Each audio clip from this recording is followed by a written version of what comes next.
রাব্বুল আলামিন বলেন ওয়ান তাসুমু খায়রুল লাকুম ইন কুনতুম তা'লামুন। যদি তোমরা রোজা রাখো, সিয়াম সাধনা পালন করো, তোমাদের জন্যই ভালো হবে, উপকার হবে যদি তোমরা বোঝো। আয়াতটা নিয়ে চিন্তা ভাবনা করলাম, না খেয়ে থাকার ভেতর আবার উপকার কি? কষ্টই তো। কি না খেয়ে থাকার ভেতরে তো কষ্ট, উপকার কিসের? দুইটা বিষয় আমি পেয়েছি। এক নম্বরে রব্বুল আলামিন বলেন, রমজানের দ্বারা যেহেতু আমার উদ্দেশ্য মানুষ তাকওয়া অবলম্বন করবে, ইয়াউমা নাহশুরুল মুত্তাকিনা ইলার রহমানি ওয়াফদা। সূরা মারইয়ামের 85 নম্বর আয়াত। কিয়ামতের ওই ময়দানে যখন লক্ষ কোটি কোটি মানুষেরা হাজির হবে, ওই ময়দান থেকে কিছু মানুষকে আল্লাহ আলাদাভাবে অতিথি বানিয়ে রায়ান নামক দরজা দিয়ে প্রবেশ করাবে। তারা হচ্ছে মুত্তাকি। বলেন তো, রোজা রাখার দ্বারা উদ্দেশ্য কি? মুত্তাকি। বলেন বলেন। এর পরের আয়াতে দেখেন, অনাসুকুল মুজরিমিনা ইলা জাহান্নামা ওয়িরদা। রব্বুল আলামিন বলেন, যারা পাপিষ্ঠ এদেরকে আমি আল্লাহ তৃষ্ণার্থ, ওয়িরদা মানে তৃষ্ণার্থ, ক্ষুধার্ত অবস্থায় ধাক্কা দিতে দিতে জাহান্নামের দিকে নিয়ে যাব। আমি চিন্তা করলাম, ওয়িরদা দিল কেন আল্লাহ? এমনিতেই ধাক্কা দেন, আমি জাহান্নামে পড়ে যাই, আবার আমাকে দুর্বল করবেন, তৃষ্ণার্ত করবেন, ক্ষুধার্ত অবস্থায় নিয়ে যাবেন কেন? আমার ছোট্ট মাথায় এসেছে এখান থেকে, পৃথিবীতে আল্লাহ রোজা দেওয়ার পেছনে যত কারণ, তার অন্যতম কারণ ধনীদেরকে আল্লাহ বোঝাতে চায় যে না খেয়ে থাকলে কি হয় দেখ। যেহেতু মানুষেরা অনেকেই না খেয়ে থাকে, ক্ষুধার্ত থাকে, তৃষ্ণার্ত থাকে, তাদের ওই দুঃখ, কষ্ট, যন্ত্রণায় ধনীদেরকে আল্লাহ বোঝানোর জন্য রোজা দিয়েছেন। এই রোজা যারা রাখে নাই, এই মুসলিম, এই পাপিষ্ঠদেরকে আল্লাহ এমন ধাক্কা দেবে যখন ক্ষুধার্ত এবং তৃষ্ণার্ত থাকবে। বলেন নাউজুবিল্লাহ। রোজা রাখার দ্বারা 3 নাম্বার উপকার যেটা, মানুষ যেহেতু মুত্তাকি হবে, দুনিয়ায় যেহেতু মুত্তাকিদের অনেক কষ্ট হয়, এই জন্য মুত্তাকি মানুষগুলো শুধু চোখ বন্ধ করতে দেরি হবে। ওয়া উযলিফাতিল জান্নাতু লিল মুত্তাকিনা গায়রা বাঈদ। রব্বুল আলামিন বলেন, আমার মুত্তাকি বান্দাদের দুনিয়ার জীবন শেষ হলে ওদের আর কোনো কষ্ট নেই, এমনকি জান্নাতেও হেঁটে যাওয়া লাগবে না। উযলিফাত এই শাব্দিক অর্থ হচ্ছে নিকটবর্তী করে দেবে আল্লাহ। আপনাকে জান্নাত ডাক দিয়ে কাছে নিয়ে তারপরে ঢোকাবে, আপনাকে হেঁটে জান্নাতে যাওয়া লাগবে না। গায়রা বাঈদ, দূরে থাকবে না। জান্নাত আপনার একেবারে কাছাকাছি আল্লাহ পাক পৌঁছিয়ে দেবে। জান্নাতের নিয়ম হচ্ছে, জান্নাতের কোনো দরজা বন্ধ থাকে না। হাত্তা ইযা জাউহা ওয়া ফুতিহাত আবওয়াবুহা ওয়াকাল। এই আয়াতটা আমি সেলখানায় যেয়ে বুঝেছি। এর আগে আমি বহু তাফসীর পড়েছি, আলেম যারা আছেন তাদেরকে বলছি। এবার আপনারা হয়তো এটা জেনেছেন কিনা আমার জানা নেই।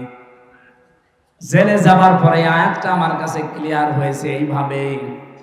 আল্লাহ পাক জাহান্নামের যত জায়গায় বর্ণনা দিয়েছেন কোরআনে, জাহান্নামের দরজাগুলো বন্ধ থাকবে এই কথা আছে। জাহান্নামের দরজা কি থাকে?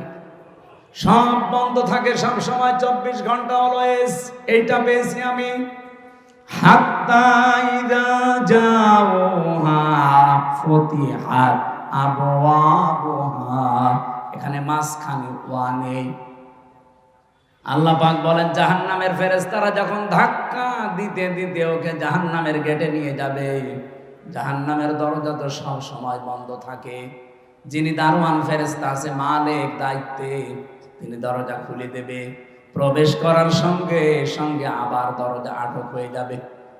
কিন্তু জান্নাতের দরজা কোনো সময় আল্লাহ বন্ধ রাখে না, 24 ঘন্টা ওপেন রেখে দেয়। এই মানুষগুলো যখন জান্নাত কাছে নিয়ে এসে আপনাকে প্রবেশ করাবে, জান্নাতের দরজা তো বন্ধ নেই, খোলাই থাকবে। জেলখানায় গিয়ে আজটা বুঝলাম এইভাবে, আমি এর আগে জানতাম না যে জেলখানা এভাবে 24 ঘন্টায় বন্ধ থাকে। কিন্তু এখন দেখলাম যে জেলখানা কিন্তু 24 ঘন্টা তালা লাগানো। যখন কাউকে নিয়ে যায় তালা খুলে ভেতরে ঢুকিয়ে দেয়, আবার যখন ভেতর থেকে আসবে কেউ বের হলে আবার বন্ধ করে দেয়। জাহান্নাম আল্লাহ কিন্তু 24 ঘন্টা পাহারাদার দিয়ে বন্ধ করে রাখে দরজা। জান্নাতি মুত্তাকি বান্দাদের যে বর্ণনা বলছিলাম, এদের যেন কষ্ট না হয় এজন্য জান্নাত কোনো দূরে থাকবে না, একেবারে কাছাকাছি নিয়ে এসে দেবে আল্লাহ। 27টা উপকারের কথা আমি তাফসিরে মাযহারিতে পড়েছি। আমি আলেমদেরকে বলছি নোট করে আপনি নিজে মানুষকে শোনাবেন। 1 নাম্বার উপকার হচ্ছে মাত্র 2017 সালে এটা আবিষ্কার হয়েছে, অটোফেসি। নাম শোনেননি? যে বিজ্ঞানী এটা আবিষ্কার করেছে ইউশোনারি ওসামি, এর বাড়ি জাপানে। চিকিৎসা বিজ্ঞানের উপরে গবেষণা চালিয়ে লোকটা নোবেল পর্যন্ত পেয়েছে, নোবেল পুরস্কার। 2017 সালে মানে চিন্তা ভাবনা করেছে মানুষের এই শরীর নিয়ে। পুরা বডির ভেতরে 2 কোটির উপরে কোষ তিনি পেয়েছেন। কত কোষ পেয়েছেন? 2 কোটি। কিন্তু এই 11-12 মাসে একাধারে মানুষ যখন খাবার খেতেই থাকে, তখন ওই পাশাপাশি কিছু কোষ তৈরি হয়। ওই কোষগুলো শরীরের এই 3.5 হাত বডিতে 2টা ক্ষতি করে। 1 নম্বরে আপনার শরীরে হয় ক্যান্সার হবে, না টিউমার হবে। বিজ্ঞান এখন 5.5 কেজি রক্ত পেয়েছে আমাদের শরীরে। এই 5.5 কেজি রক্তের ভেতরে 5 প্রকার ক্যান্সার হয়, আর টিউমার হয় 3 জাতের। হয়তো কোনোটা ফুলে ওঠে, কোনোটা ভেতরে থাকে, কোনোটা ফলেও না ভেতরেও থাকে না, রক্তের সাথে আস্তে আস্তে মিশে যায়। এই কোষ থেকে মানুষকে মুক্ত করা যায়। তিনি 13 বছর একাধারে গবেষণা করেছিলেন। সর্বশেষ তার গবেষণা এটা এসেছে যে 12 মাসের যদি একটা মাস কেউ দিনের বেলা না খেয়ে থাকতে পারে, 29 কি 30 দিন একাধারে, তাহলে আসল আল্লাহ যে কোষ দিয়েছিলেন 2 কোটি, বাকি যে কোষগুলো বৃদ্ধি হয়েছে, ওই কোষ যখন কিছু খেতে না পায় তখন ওই পাশেরটা খাওয়া আরম্ভ করে। আল্লাহর দেওয়া কোষগুলো, এই অটোমেটিক তৈরি হওয়া কোষগুলোকে খেতে খেতে 30 দিনে পোড়াটা সাবাড় করে ফেলে। 30 দিন যদি একাধারে খেতে থাকে, ওর শরীরে অতিরিক্ত আর একটা কোষও বাকি থাকে না।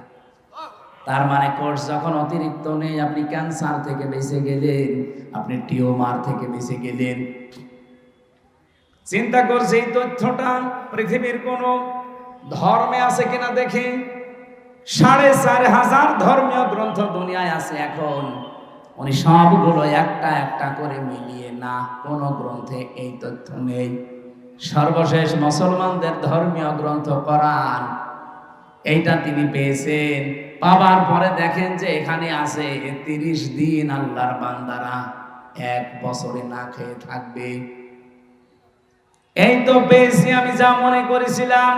13টা বছর আমি গবেষণা করে যা পেয়েছি, মুসলমানদের ধর্মীয় কিতাবে এটা অনেক আগেই দেওয়া আছে।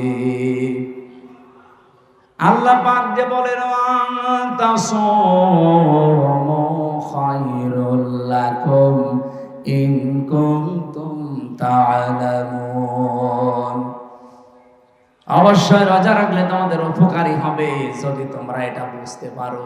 যেহেতু বিজ্ঞানী এখন বুঝেছে, এই তথ্য আমরা পেয়ে গেছি, এজন্য ফামান শাহিদা মিনকুমুশ শাহরা ফালিয়াসুম, তোমাদের ভেতরে কেউ যদি রোজার মাস একবার পেয়ে যায়, আল্লাহ বলেন অবশ্যই সে যেন রোজা রাখে। এটা কিন্তু গত বছর যারা আদায় করেছে, এবছরে অনেকে কবরে চলে গেছে।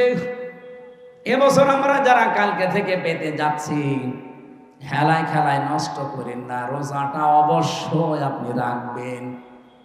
অনেক গরিব মানুষ আছে বলে হুজুর আমারও রোজা রাখা লাগবে, আমি ভ্যান চালাই। আরে বেটা, অভাবী মানুষের অভাব দূর করার জন্যই তো রোজা দরকার। কারণ রোজার দ্বারা আল্লাহ যেটা মানুষকে তৈরি করে দিতে চায় তার নাম কি? তাকওয়া। বলেন বলেন, আরো জোরে বলেন। কোরআনে কারিমের সূরা বাকারার 183 নম্বর আয়াত আমরা পড়েছিলাম। এদিকে তাকান। রাব্বুল আলামিন বলেন, ইয়া আইয়ুহাল্লাযীনা আমানু কুতিবা আলাইকুমুস সিয়াম। ওহে যারা ঈমানের দাবি করো তাদেরকে বলছি আমি কিন্তু রোজার বিধানটা লিখে দিলাম। কি করলাম? পৃথিবীর কোন বিধান আমি লিখে দিলাম এমন কথা কোরআনে আপনি পেয়েছেন?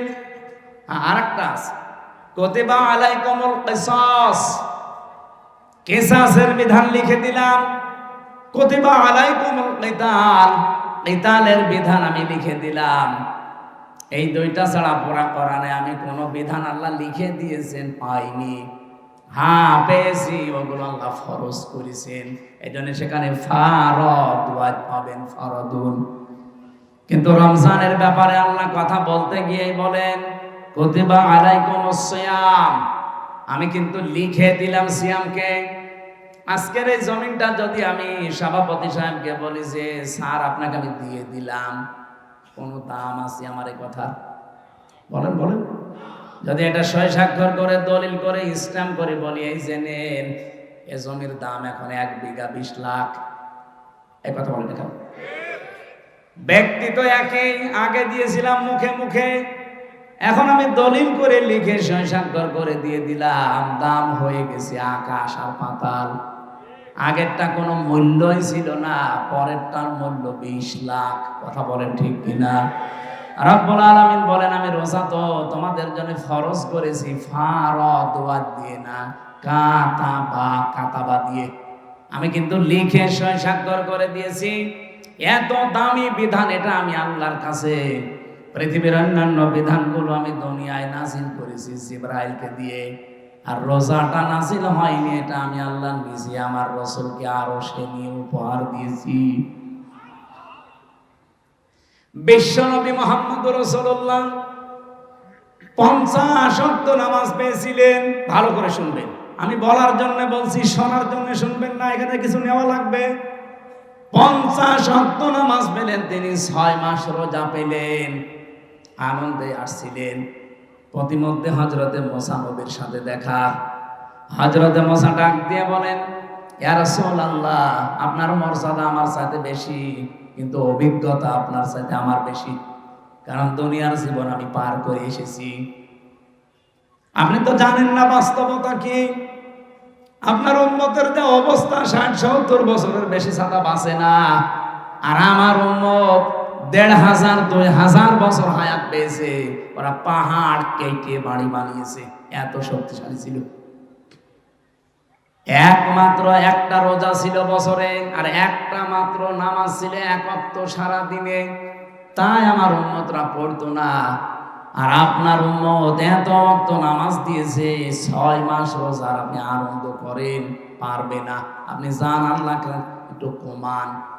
উনি 1 বার 2 বার 3 বার তাই 9 বার ফেরত পাঠিয়েছিলেন। প্রতিবার 5 ওয়াক্ত করে আল্লাহ কমিয়েছেন, 5 9 45 ওয়াক্ত। হযরতে মুসা বললেন না হবে না, আরেকবার যান। বিশ্ব নবী বলেন, হে ভাই মুসা, কি বলেন আপনি?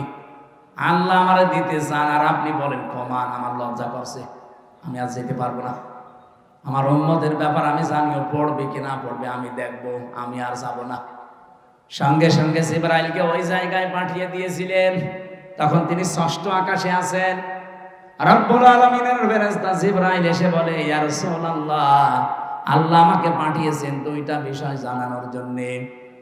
1 নম্বরে, আল্লাহ যেহেতু সিদ্ধান্ত নিয়ে রায় দিয়েছেন, ওয়াতাম্মাত কালিমাতু রাব্বিকা সিদকাও ওয়া আদলা লা মুবাদদিলা লিকালিমাতিহি ওয়া হুয়াস সামিউল আলিম। বলেন আল্লাহু আকবার। সূরা আনআম 115 নম্বর আয়াত, খুব ভালো করে খেয়াল করবেন। এখনই সেই শিক্ষাটা আসবে, এটা নিয়ে বাড়ি যাওয়া লাগবে। শুধু এসেছেন চলে যাবেন না। এই জন্য আমি মাহফিল করি না, আমি কিছু দেবো এমন যেটা কোরআন হাদিসের সাথে মিলে গেলে আপনাকে নিয়ে বাড়ি যাওয়া লাগবে। কথা বলেন না কেন? এখানেই রেখে চলে যান, তাহলে আপনার ওয়াজ শুনতে আসার দরকার কি? বলেন তো, বাড়ি নিয়ে যাবেন কিনা? বাড়ি নিয়ে যাবেন না? আওয়াজ পাওয়া যাচ্ছে না, যাবেন? রব্বুল আলামিন 1 নম্বরে বলেন আমার কোরআনে যত তথ্য আছে সব সত্য। 2 নম্বরে যত তথ্য আছে সব ইনসাফপূর্ণ। 3 নম্বরে আমার কথা কোনোদিন রদবদল হবে না, পরিবর্তন হবে না। আল্লাহর কথা যেহেতু পরিবর্তন নেই, আপনি বারবার এসেছিলেন, এই জন্য আপনার কনসিডারের কারণে আল্লাহ কমিয়ে দিয়েছেন। আল্লাহ যেহেতু ওটা লিখে ফেলেছেন একবার, ওটা আর পরিবর্তন রদবদল হয় না। আপনার উম্মতদেরকে বলে দেবেন, যদি তারা 5 ওয়াক্ত নামাজও সঠিকভাবে শিক্ষা নিয়ে পড়তে পারে, আর 1 মাস রোজা যদি হক আদায় করতে পারে, আল্লাহ পাক তাদেরকে 6 মাস রোজা রাখা 50 ওয়াক্ত নামাজ পড়ার সওয়াব দিয়ে দেবে। সেই উম্মত আমরা, সেই রোজা আমাদের সামনে। বগুড়াবাসী, এখান থেকে 3 নাম্বার যে কায়দাটা, লা মুবাদদিলা লিকালিমাতি, যেটা জিবরাইল আলাদা ভাবে শুনিয়েছেন, হে নবী আপনার শুধু কনসিডারের কারণে আল্লাহ কিন্তু কমিয়েছে, কিন্তু সওয়াব কমাবে না। যদি 5 ওয়াক্ত হক আদায় করে পড়তে পারে, রোজা রাখতে পারে, আমি আল্লাহ ওইটাই রাখবো যেটা আগে দিয়েছিলাম। কারণ আল্লাহর কথায় কোনো পরিবর্তন, জোরে বলা লাগবে, আল্লাহর কথায় কোনো পরিবর্তন। তো বাংলাদেশের এমন এমন রায় আমরা 15 বছরে দেখলাম, যেটা পরিবর্তন অলরেডি হয়। এক কথা বলছেন না? এটিএম আজহারুল ইসলামের রায় দিয়েছিল যারা, শুনলাম নাকি কিয়ামত হয়ে গেলেও পাল্টাবে না, অথচ 3 দিন আগেই পাল্টিয়ে গেছে। এখন কিন্তু মঞ্জুর হয়েছে, উনি রিভিউ করতে পারবে, উনি শুনানি করতে পারবে। তার মানে এতদিন যা রায় ছিল, বোঝা যাচ্ছে